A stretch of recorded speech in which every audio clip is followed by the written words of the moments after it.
श्री कृष्ण गोविंद हरि मुरारी, हे नाथ नारायण वासुदेव। श्री कृष्ण गोविंद हरि मुरारी, हे नाथ नारायण वासुदेव।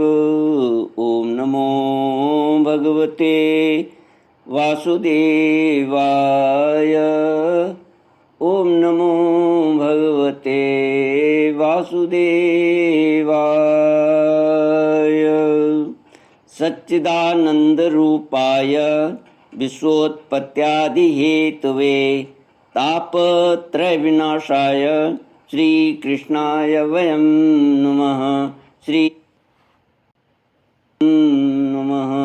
सच्चित आनंद स्वरूप परमात्मा जो सृष्टि के उत्पत्ति, पालन और संहार करता है तथा जीवों के आध्यात्मिक, आदि दैविक, आदि भौतिक तापों को नष्ट करने वाले हैं अर्थात जीवों के मानसिक, शारीरिक और भौतिक दुखों को दूर करने वाले हैं। हम उन श्री कृष्ण भगवान को नमस्कार करते हैं। ओम नमो भगवते वासुदेवाय। ओम नमो भगवते वासुदेवाय। श्रीमद्भागवत प्रथम स्कंद अथ द्वितीयोऽध्यायः। व्यास उवाच। इति सम्प्रश्न संहृष्टो विप्राणां रोमहर्षणिः प्रतिपूज्य वचस्तेषां प्रवक्तुमुपचक्रमे। सूत उवाच। यं प्रव्रजन्तमनुपेतमपेतकृत्यं द्वैपायनो विरहकातर आजुहाव। पुत्रेति तन्मयतया तर्वोऽभिनेदुस्तं सर्वभूतहृदयं मुनिमानतोऽस्मि। श्री कृष्ण गोविंद हरे मुरारी, हे नाथ नारायण वासुदेव। श्री भगवत कथा और भगवत भक्ति का महात्म्य। श्री व्यास जी कहते हैं, सौनकादि ब्रह्मवादी ऋषियों के ये प्रश्न सुनकर रोमहर्षण के पुत्र उग्रश्रवा को बड़ा ही आनंद हुआ। उन्होंने ऋषियों के इस मंगलमय प्रश्न का अभिनंदन करके कहना प्रारंभ किया। सूत ने कहा, जिस समय श्री सुखदेव जी का यज्ञोपवीत संस्कार भी नहीं हुआ था, सुतराम लौकिक वैदिक कर्मों के अनुष्ठान का अवसर भी नहीं आया था, उन्हें अकेले ही संन्यास लेने के उद्देश्य से जाते देखकर उनके पिता व्यास जी विरह से कातर होकर पुकारने लगे, बेटा बेटा। उस समय तन्मय होने के कारण श्री सुखदेव जी की ओर से वृक्षों ने उत्तर दिया। ऐसे सबके हृदय में विराजमान श्री सुखदेव मुनि को मैं नमस्कार करता हूँ। यह श्रीमद्भागवत अत्यंत गोपनीय रहस्यात्मक पुराण है। यह भगवत स्वरूप का अनुभव कराने वाला और समस्त वेदों का सार है। संसार में फंसे हुए जो लोग इस घोर अज्ञान अंधकार से पार जाना चाहते हैं, उनके लिए आध्यात्मिक तत्वों को प्रकाशित कराने वाला यह एक अद्वितीय दीपक है। वास्तव में उन्हीं पर करुणा करके बड़े बड़े मुनियों के आचार्य श्री सुखदेव जी ने इसका वर्णन किया है। मैं उनकी शरण ग्रहण करता हूँ। मनुष्यों में सर्वश्रेष्ठ भगवान के अवतार नर नारायण ऋषियों को, सरस्वती देवी को और श्री व्यास देव जी को नमस्कार करके तब संसार और अंतःकरण के समस्त विकारों पर विजय प्राप्त कराने वाले इस श्रीमद् भागवत महापुराण का पाठ करना चाहिए। श्री कृष्ण गोविंद हरे मुरारे, हे नाथ नारायण वासुदेव। ऋषियों, आपने संपूर्ण विश्व के कल्याण के लिए यह बहुत सुंदर प्रश्न किया है, क्योंकि यह प्रश्न श्री कृष्ण के संबंध में है और इससे भली भांति आत्मसिद्धि हो जाती है। मनुष्यों के लिए सर्वश्रेष्ठ धर्म वही है जिससे भगवान श्री कृष्ण में भक्ति हो। भक्ति भी ऐसी जिसमें किसी प्रकार की कामना न हो और जो नित्य निरंतर बनी रहे। ऐसी भक्ति से हृदय आनंद स्वरूप परमात्मा की उपलब्धि करके कृत्य हो जाता है। भगवान श्री कृष्ण में भक्ति होते ही अनन्य प्रेम से उनमें चित्त जोड़ते ही निष्काम ज्ञान और वैराग्य का आविर्भाव हो जाता है। धर्म का ठीक ठीक अनुष्ठान करने पर भी यदि मनुष्य के हृदय में श्री भगवान की लीला कथाओं के प्रति अनुराग का उदय न हो तो वह निराश श्रम ही श्रम है। धर्म का फल है मोक्ष, उसकी सार्थकता अर्थ प्राप्ति में नहीं है। अर्थ केवल धर्म के लिए है, भोग विलास उसका फल नहीं माना गया है। भोग विलास का फल इंद्रियों को तृप्त करना नहीं है, उसका प्रयोजन है केवल जीवन निर्वाह। जीवन का फल भी तत्व जिज्ञासा है। बहुत कर्म करके स्वर्ग आदि प्राप्त करना उसका फल नहीं है। तत्ववेता लोग ज्ञाता और ज्ञेय के भेद से रहित अखंड अद्वितीय सच्चिदानंद स्वरूप ज्ञान को ही तत्व ज्ञान कहते हैं। उसी को कोई ब्रह्म, कोई परमात्मा और कोई भगवान के नाम से पुकारते हैं।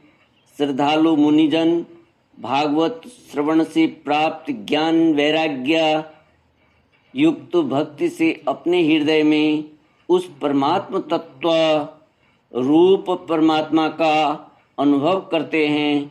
शौनकादि ऋषियों, यही कारण है कि अपने अपने वर्ण तथा आश्रम के अनुसार मनुष्य जो धर्म का अनुष्ठान करते हैं उसकी पूर्ण सिद्धि इसी में है कि भगवान प्रसन्न हों। इसलिए एकाग्र मन से भक्त वत्सल भगवान का ही नित्य निरंतर श्रवण कीर्तन ध्यान और आराधन करना चाहिए। कर्मों की गांठ बड़ी कड़ी है। विचारवान पुरुष भगवान के चिंतन की तलवार से उस गांठ को काट डालते हैं। तब भला ऐसा कौन मनुष्य होगा जो भगवान की लीला कथाओं में प्रेम न करे। शौनक आदि ऋषियों, पवित्र तीर्थों का सेवन करने से महत सेवा, तदनंतर श्रवण की इच्छा, फिर श्रद्धा, तत्पश्चात भगवत कथा में रुचि होती है। भगवान श्री कृष्ण के यश का श्रवण और कीर्तन दोनों पवित्र करने वाले हैं। वे अपनी कथा सुनने वालों के हृदय में आकर स्थित हो जाते हैं और उनकी अशुभ वासनाओं को नष्ट कर देते हैं, क्योंकि वे संतों के नित्य सुहृद हैं। जब श्रीमद् भागवत अथवा भगवत भक्तों के निरंतर सेवन से अशुभ वासनाएं नष्ट हो जाती हैं, तब पवित्र कीर्ति भगवान श्री कृष्ण के प्रति स्थायी प्रेम की प्राप्ति होती है। तब रजोगुण और तमोगुण के भाव, काम और लोभ आदि शांत हो जाते हैं और चित्त इनसे रहित होकर सत्वगुण में स्थित एवं निर्मल हो जाता है। इस प्रकार भगवान की प्रेममयी भक्ति से जब संसार की समस्त आसक्तियाँ मिट जाती हैं, हृदय आनंद से भर जाता है, तब भगवान के तत्व का अनुभव अपने आप हो जाता है।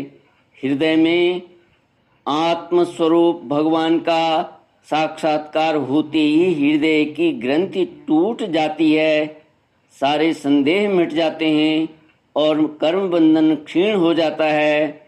इसी से बुद्धिमान लोग नित्य निरंतर बड़े आनंद से भगवान श्री कृष्ण के प्रति प्रेम भक्ति करते हैं, जिससे आत्म प्रसाद की प्राप्ति होती है। प्रकृति के 3 गुण हैं, सत्व, रज और तम। इनको स्वीकार करके इस संसार की स्थिति, उत्पत्ति और प्रलय के लिए एक अद्वितीय परमात्मा ही विष्णु, ब्रह्मा और रुद्र, ये 3 नाम ग्रहण करते हैं। फिर भी मनुष्यों का परम कल्याण तो सत्व गुण स्वीकार करने वाले श्री हरि से ही होता है। जैसे पृथ्वी के विकार, लकड़ी की अपेक्षा धुआं श्रेष्ठ है और उससे भी श्रेष्ठ है अग्नि, क्योंकि वेदोक्त यज्ञ यागादि के द्वारा अग्नि सद्गति देने वाला है। वैसे ही तमोगुण से रजोगुण श्रेष्ठ है और रजोगुण से भी सत्वगुण श्रेष्ठ है, क्योंकि वह भगवान का दर्शन कराने वाला है। प्राचीन युग में महात्मा लोग अपने कल्याण के लिए विशुद्ध सत्व में भगवान विष्णु की ही आराधना किया करते थे। अब भी जो लोग उनका अनुसरण करते हैं वे उन्हीं के समान कल्याण भाजन होते हैं।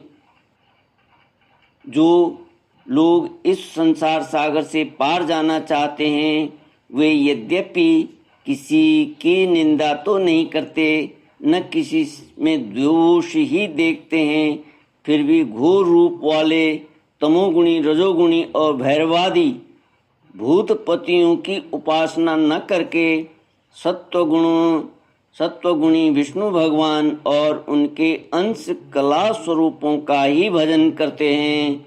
परंतु जिसका स्वभाव रजोगुणी अथवा तमोगुणी है वे धन, ऐश्वर्य और संतान की कामना से भूत, पितर और प्रजापतियों की उपासना करते हैं, क्योंकि इन लोगों का स्वभाव उन भूतादि से मिलता जुलता होता है। वेदों का तात्पर्य श्री कृष्ण में ही है। यज्ञों के उद्देश्य श्री कृष्ण ही हैं। योग श्री कृष्ण के लिए ही किए जाते हैं और समस्त कर्मों की परिसमाप्ति भी श्री कृष्ण में ही है। ज्ञान से ब्रह्मस्वरूप श्री कृष्ण की ही प्राप्ति होती है। तपस्या श्री कृष्ण की प्रसन्नता के लिए ही की जाती है। श्री कृष्ण के लिए ही धर्मों का अनुष्ठान होता है और सब गतियां श्री कृष्ण में ही समा जाती हैं। यद्यपि भगवान श्री कृष्ण प्रकृति और उसके गुणों से अतीत है, फिर भी अपनी गुणमयी माया से जो प्रपंच की दृष्टि से है और तत्व की दृष्टि से नहीं है, उन्होंने ही सर्ग के आदि में इस संसार की रचना की थी। ये तत्व, रज और तम तीनों गुण इसी माया के विलास हैं। इनके भीतर रहकर भगवान इनसे युक्त सरीखे मालूम पड़ते हैं। वास्तव में तो वे परिपूर्ण विज्ञानानंद घन हैं। अग्नि तो वस्तुतः एक ही है, परंतु जब वह अनेक प्रकार की लकड़ियों से प्रकट होती है तब अनेक सी मालूम पड़ती है। वैसे ही सबके आत्मरूप भगवान तो एक ही हैं, परंतु प्राणियों की अनेकताओं से अनेक जैसे जान पड़ते हैं। भगवान की सूक्ष्म भूत, तन्मात्रा, इंद्रिय तथा अंतःकरण आदि गुणों की विकार भूत भावों के द्वारा नाना प्रकार की योनियों का निर्माण करते हैं और उनमें उनमें भिन्न भिन्न जीवों के रूप में प्रवेश करके उन योनियों के अनुरूप विषयों का उपभोग कराते हैं।